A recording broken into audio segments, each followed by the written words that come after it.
우리 하나님의 말씀은 민수기 22장 21절에서 35절까지 우리 한 절씩 교독에 내려갑니다. 민수기 22장 21절에서 35절입니다. 제가 먼저 21절을 먼저 봉독하겠습니다. 발람이 아침에 일어나서 자기 나귀의 안장을 지우고 모압 고관들과 함께 가니 말미암아 하나님이 진노하시도록 여호와의 사자가 그를 길에 서서 만남에 자기 나라에게를 두고 그 두종은 그와 함께 나귀가 여호와의 사자가 칼을 빼어 손에 들고 길에 선 것을 보고 길에서 벗어나 밭으로 들어간지라. 발람이 나귀를 길로 돌이키려고 채찍질하니 여호와의 사자는 포도원 사이의 좁은 길에 섰고 좌우에는 담이 있더라. 나귀가 여호와의 사자를 보고 몸에 담을 대고 발람의 발을 그 담에 짓누림에 발람이 다시 채찍질하니 여호와의 사자가 더 나가서 좌우로 피할 데 없는 좁은 곳에 선지라. 나귀가 여호와의 사자를 보고 발람 밑에 엎드리니 발람이 노하여 자기 지팡이로 나귀를 때리는지라. 여호와께서 나귀 입을 여시니 발람에게 이르되 내가 당신에게 무엇을 하였기에 나를 이같이 세 번 때리느냐. 발람이 나귀에게 말하되 내가 나를 거역하기 때문이니 내 손에 칼이 있었다면 곧 너를 죽였으리라. 나귀가 발람에게 이르되 나는 당신이 오늘까지 당신의 일생 동안 한 나귀가 아니냐. 내가 언제 당신에게 이같이 하는 버릇이 있었더냐. 그가 말하되 없었느니라.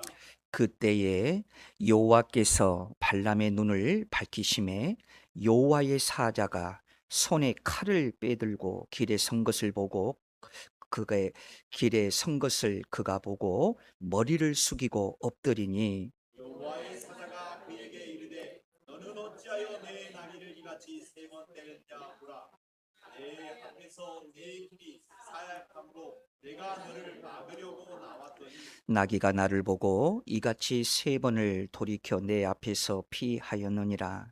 나귀가 만일 돌이켜 나를 피하지 아니하였다면 내가 벌써 너를 죽이고 나귀는 살렸으리라. 발람이 여호와의 사자에게 말하되 너가 범죄하였나이다. 당신이 나를 막으려고 길에 서신 줄을 내가 알지 못하였다니. 당신이 이를 기뻐하지 아니하시면 나는 돌아가겠나이다. 35절 함께 합니다. 여호와의 사자가 발람에게 이르되 그 사람들과 함께 가라. 내가 내게 이르는 말만 할지니라.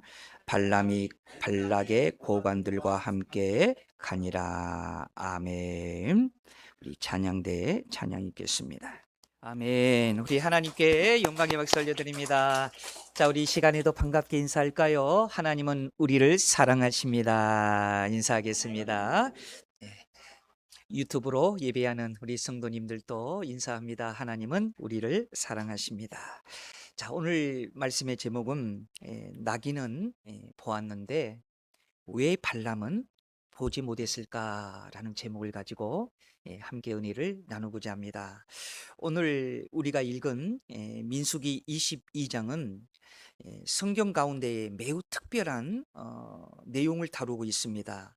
성경 전체를 통틀어서 동물이 사람에게 말을 한 사건은 바로 오늘 이 본문이 하나예요. 그것도 사자나 호랑이 같은 그런 위험 있는 동물이 아니라 가장 흔하고 그 당시에 가장 천하게 여겼던 바로 나귀가 말을 하는 사건이었습니다. 그런데 오늘 본문은 우리가 전하려는 핵심은 나귀가 말을 했다라는 그런 흥미진진한 그런 기적의 내용이 아닙니다. 더 놀라운 사실은 사람은 보지 못했는데 나귀는 보았다는 사실입니다. 생각해 보십시오. 이성도 없고 영적인 지식도 없는 짐승이 하나님의 천사를 보았는데 하나님의 말씀을 듣고 그것을 대언한 선지자 발람은 아무것도 보지 못했다는 겁니다. 여러분, 왜 이런 일이 일어났을까요? 본문은 단순히 발람이라는 한 사람의 실패를 기록하고 있는 것이 아닙니다. 오늘 우리의 모습을 비춰주는 거울을 우리에게 좀 보여주고 있다는 것입니다. 우리도 하나님의 뜻을 놓칠 때가 참 많이 있잖아요. 하나님께서는 분명히 내 길을 막고 계시는데 우리는 그것을 향하여서 사탄의 방해라고 생각할 때도 있습니다. 뿐만 아니라 하나님께서 분명히 나에게 멈추라고 말씀하시는데 우리의 고집이 그렇게 세서 계속 우리는 앞으로 가려고 합니다. 하나님께서는 그 은혜와 사랑으로 우리를 막으려고 하는데 우리는 그럴 때마다 일이 안 풀린다고 하나님께 화를 내기도 합니다. 자, 그런데 오늘 본문은 우리에게 중요한 질문을 던지고 있습니다. 나귀는 보았는데 왜 발람은 보지 못했을까? 자, 여러분, 오늘 이 말씀을 통해서 하나님께서 우리에게 주시는 영적 세 가지 교훈을 오늘 본문을 통해서 우리가 한번 찾아보기로 합니다. 첫 번째 교훈이 뭐냐면 욕심은 하나님의 뜻을 보지 못하게 한다는 것입니다. 참 여러분, 우리 욕심이라는 것이 중요해요. 우리 이 시간 다 같이 한번 따서 합시다. 주여, 내 욕심 때문에 신앙생활을 놓치지 않게 하여 주옵소서. 다 같이 아멘. 여러분, 우리의 눈을 가리는 영혼을 어둡게 만드는 가장 무서운 것은 세상의 고난이 아니라 우리 안에 숨어 있는 욕심이에요. 탐심이에요.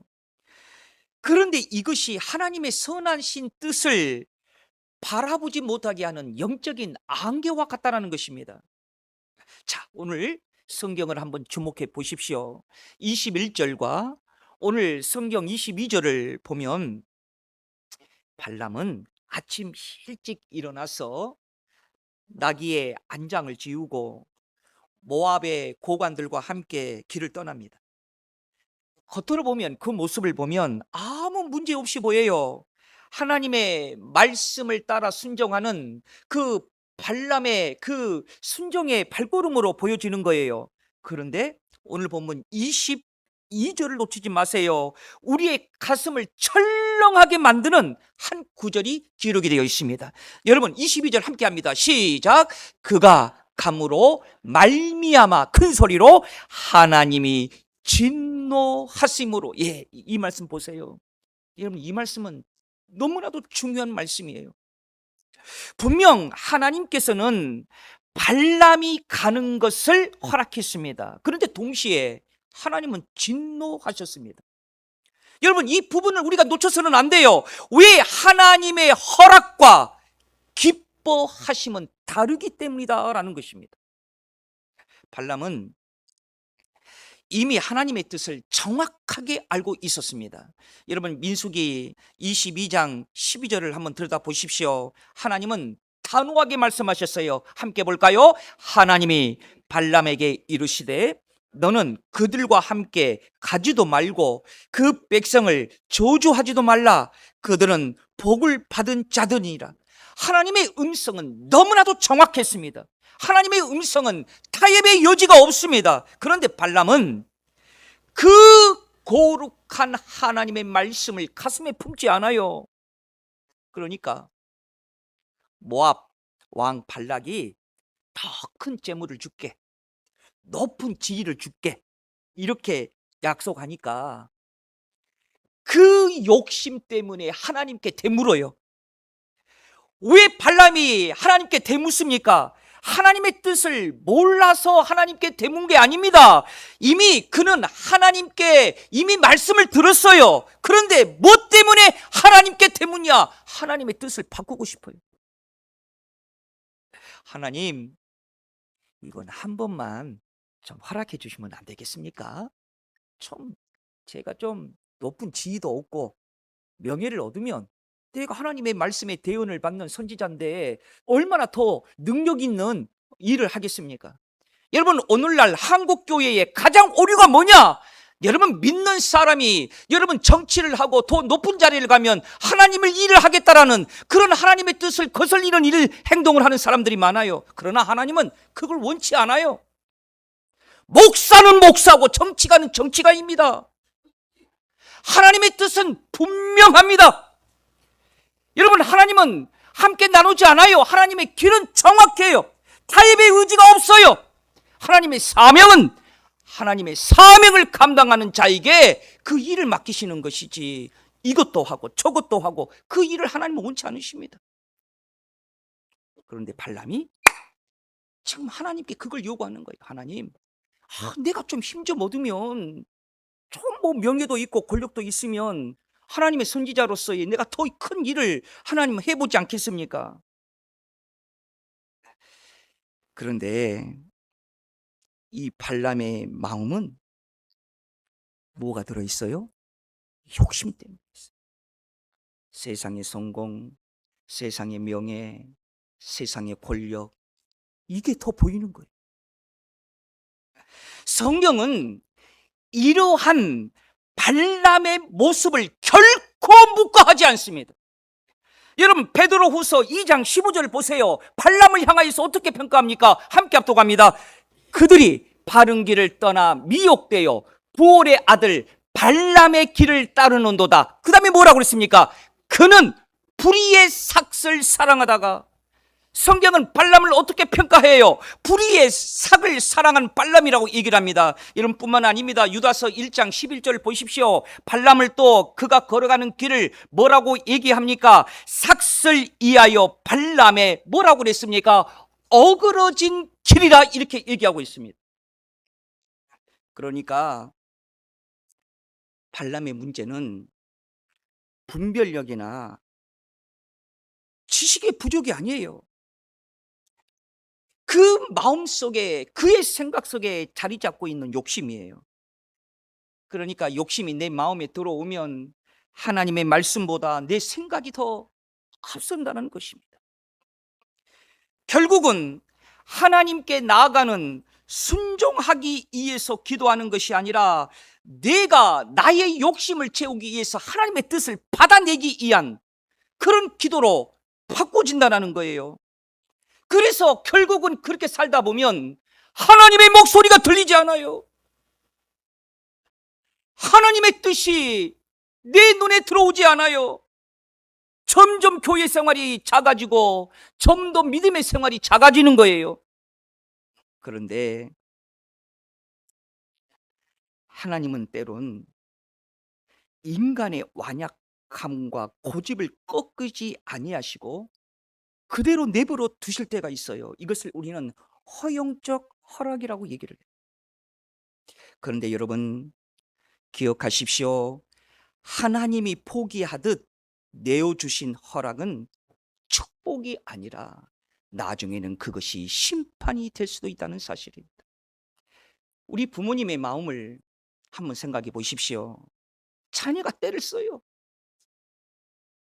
어떤 뉴스나 신문 기사를 보면 부모가 자기 재산을 물려주지 않는다고 부모를 협박하고 부모에게 폭력을 행하는 그런 자식의 기사도 있습니다. 그것에 못 이겨서 결국은 부모가 다 줍니다. 그러면서 그것을 다 준다고 부모가 기쁩니까? 깊은 한숨에 한탄에 그 부모의 한숨만 나오는 거예요. 그 허락에 부모의 기쁨이 어디 있겠습니까? 그 길 끝에는 반드시 아픈 깨달음과 징계가 기다리고 있는 거예요. 여러분 발람을 한번 보십시오. 그는 신실한 선지자는 아니었지만은 하나님의 목소리를 직접 들었다라는 인물이라는 점은 우리는 그것을 부정할 수는 없을 것입니다. 그런데 뭐가 멀어요? 욕심에 자기 눈이 멀어. 욕심에 눈이 가려워지자 눈앞에 칼을 빼들고 서 계신 하나님의 사자를 보지 못하는 영적 소경이 되고 말았다는 것입니다. 그런데 미물인 나귀는 봐요. 그런데 거룩해야 할 하나님의 선지자, 하나님의 말씀을 듣고 그것을 대언하는 선지자는 그것을 보지 못하는 비극이 일어났다는 것입니다. 사랑하는 여러분, 우리가 진짜 두려워해야 할 것은 세상의 변화를 따라가지 못하는 것이 아닙니다. 내 안에 가득 찬 욕심 때문에 성령님이 근심하는 그러한 얼굴을 보지 못하는 거, 하나님의 뜻을 놓치는 거. 그래서 우리가 이 말씀에 아멘할 수 있다고 하면, 주여 여러분들의 마음을 진심으로 하나님 앞에 내어놓으시기를 주의 이름으로 축원드립니다. 우리의 마음속에 주여, 내 뜻을 이루기 위해서 하나님을 이용하는 자가 아니라 내 뜻을 꺾고 하나님이 기뻐하시는 온전하고 합당한 하나님의 자녀로 살게 하여 주시옵소서. 여러분, 내 안의 욕심이 예수 그리스도의 십자가로 죽어질 때에 비로소 우리는 보게 됩니다. 하나님의 선하신 뜻입니다. 하나님의 거룩한 뜻을 우리는 그때서야 보기 시작합니다. 여러분, 그 순결한 눈으로 그 하나님의 뜻을, 하나님의 선하심의 인도하심을 여러분 볼 수 있는 우리 믿음의 성도들 되시기를 주의 이름으로 축원드립니다. 여러분, 두 번째로는요, 오늘 이 말씀을 통해서 우리는 어떠한 교훈을 얻습니까? 그것은 하나님은 우리의 길을 막으심으로 우리를 살리신다는 것입니다. 자, 오늘 성경 본문을 보십시오. 욕심으로 인해서 영적 눈으로 멀어져 버린 발람은 결국은 모압을 향해 갑니다. 그런데 하나님은요, 그의 위험천만한 걸음을 하나님은 방치해 놓지 않아요. 자, 오늘 본문 22절을 다시 읽을 때에 특히 중간 부분을 여러분 주의 있게 한번 들여다보시길 바랍니다. 22절 함께 합니다. 그가 감으로 말미암아 하나님이 진노하심으로 여호와의 사자가 어떻게 해요? 그를 막으려고 어디에 서 있대요? 길에 서니라. 참으로 놀라운 은혜예요. 하나님은 발람을 심판하고 버리시기 위해서 길을 막으신 것이 아닙니다. 그 발람의 그 욕심을 참아 볼 수가 없어서 그를 살리기 위해서 그 길목에 하나님이 직접 서신 거예요. 그런데 발람은 그 하나님의 사랑을 보지 못하는 거예요. 그런데 칼을 뽑아든 여호와의 사자가 길을 막고 있는데 그것을 누가 본다고요? 하찮은 미물인 나귀가 그걸 보는 거예요.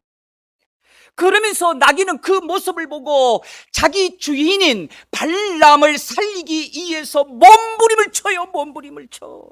근데 그것을 모르고 그 나귀를 향하여서 3번을 채찍질을 해요. 여러분 성경을 보십시오. 23절을 들여다보면 나귀가 칼을 든 천사를 보고 길을 벗어나서 어디로 들어갑니까? 성경을 보시면은요, 어디로 들어가요? 밭으로 들어가요. 밭으로. 발람은 이유도 모른 채 자기 뜻대로 길을 가지 않는다고 나귀를 때리는 거예요. 여러분 계속 이어서 25절을 보십시오. 25절을 보니까 어떤 내용입니까? 포도원 양쪽에 담이 있는 어디로 들어갑니까? 좁은 길로 들어갑니다. 그래서 나귀는요, 천사를 피하려다가요, 담에 몸을 바짝 붙여놔요. 그러니까 담에다가 바짝 붙이니까 발람의 팔이 어찌 되겠습니까? 담에 비벼지는 겁니다. 밤에 비벼지니까 발람의 팔이 어찌 되겠습니까? 상처가 나는 거예요. 상처가 나니까 어찌 됩니까? 팔이 아프죠. 그러니까 화가 나서 발람을 더 채찍질을 때리는 거예요. 나귀를. 또 이어서 여러분 27절을 보십시오. 27절은 어떤 내용입니까? 이제는 아무도 피할 곳도 없는 아주 좁은 골목으로 들었습니다. 그래서 이제는요 피할 곳도 없으니까 나귀는 결국 발람 밑에 엎드려 주저앉아 버립니다. 그러니까 발람이 어찌합니까? 분노가 치밀어 올라가지고 이번에는요 손에 든 지팡이로요 나귀를 무차비하게 때리는 거예요. 자, 우리 사랑하는 대성교회 성도 여러분, 이 서글픈 장면 좀 보십시오. 누가 누구를 살리고 있습니까? 여러분, 누가 누구를 살리고 있습니까? 그런데 왜 살리는 자를 채찍질합니까? 사랑하는 여러분, 예수님은 누구를 살리셨습니까? 바로 여러분과 저를 살리셨습니다. 그런데 누구를 채찍질했습니까? 예수님을 채찍질합니다. 우리를 살리신 예수님을 향하여서 무거운 십자가를 지게 했습니다. 이 설교품 장면 좀 보십시오. 나귀가 밖으로 피하지 아니하였다면 나귀가 담에 몸을 비비지 아니했다면 그리고 나귀가 마침내 그 자리에서 주저하지 않았다면 발람은 이미 천사의 칼에 맞아 죽을 목숨이었습니다. 하지만 영안이 어두워진 발람은 자기를 살려내는 그 은혜를 보지 못했다. 우리 사랑하는 태성교회 성도 여러분, 내 영안이 자꾸 멈춰주고 가려워지면 나를 위하여 십자가를 지신 예수님이 멀어지는 것입니다. 사랑하는 여러분, 우리는 예수 그리스도의 십자가를 통하여 산 사람들입니다. 여러분, 이 세상에 어떠한 이름으로 구원받을 수 없습니다. 예수님을 믿음으로 통하여 우리는 구원받습니다. 그런데 영안이 여러분 자꾸 가려워지면 그 예수님의 십자가의 대속의 은혜를 우리가 보지 못한다는 사실입니다. 우리의 모습이 이 발람과 똑같다고 한다면 계획대로 일이 벗어나서 꼬일 때에 우리는 환경을 탓하면서 분노의 채찍질을 합니다. 내 뜻대로 되지 않아서 그것 때문에 내가 상처를 받고 내가 손해보면 하나님을 향하여서 우리는 원망의 매질을 합니다. 인생의 좁은 길에서 우리가 주저앉아 아무것도 할 수 없을 때 내 자신을 자학하고 내 자신을 향하여서 매질을 합니다. 그러나 여러분, 이 말씀 꼭 기억하십시오. 우리가 원망하며 불평했던 그 막힘의 순간들이 그 주저앉음의 자리가 사실은 우리를 살리기 위한 하나님의 막아섬일 수도 있다라는 사실입니다. 하나님께서 그때 그 길을 막지 아니하셨다면 여러분, 우리가 그 일에 주저앉았었을 때에 하나님이 그 길을 막지 아니하셨더라면 우리는 이미 탐욕의 욕심의 칼날에 이미 우리 죽었을지도 몰라요.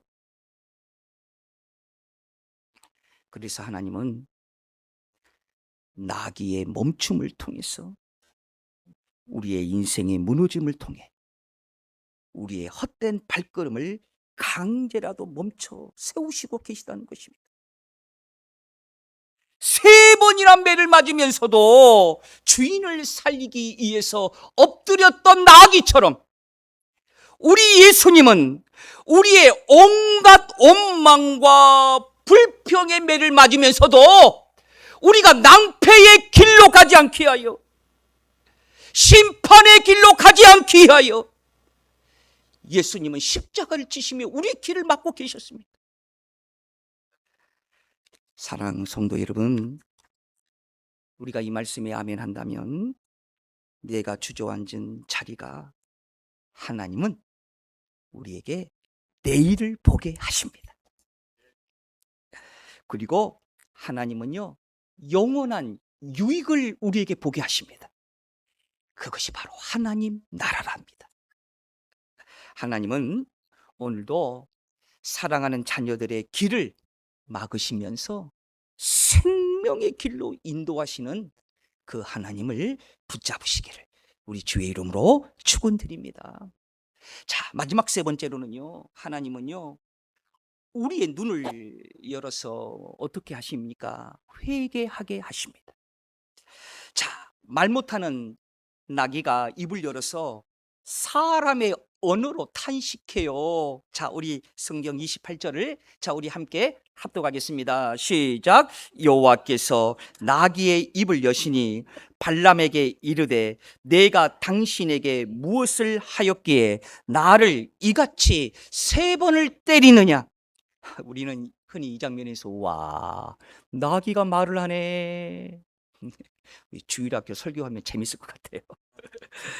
그런데 이 기적의 진짜 목적은 나귀가 말을 해서 그 기적을 보여주려고 하는 것이 아니라 영적 어둠 속에 갇힌 선지자의 발람의 둔감한 양심을 깨우기 위한 하나님의 절박한 탄식의 소리였습니다. 하나님은 미물에 불과한 나귀를 통해서라도 사랑하는 자녀들의 멈춰버리는 영혼들을 향하여 하나님은 깨우시길 원하십니다. 그리고 오늘 본문은 가장 결정적이고 거룩한 은혜의 순간을 이렇게 선포하고 있습니다. 31절을 우리 한번 다 같이 합독합니다. 시작. 그때에 여호와께서 발람의 눈을 밝히심에 여호와의 사자가 손에 칼을 빼들고 길에 선 것을 그가 보고 머리를 숙이고 엎드리니. 여러분, 이것이 오늘 말씀의 핵심이에요. 그러니까 발람이 스스로 깨달은 것이 아니라 바로 자신의 어떠한 숱한 기도로 눈이 뜬 것이 아니라 하나님께서 친히 그 가려진 눈을 열어주셨다는 사실입니다. 그 은혜가 임한 순간이야 비로소 발람은 그 칼을 빼들고 서 있는 여호와의 사자를 보게 됩니다.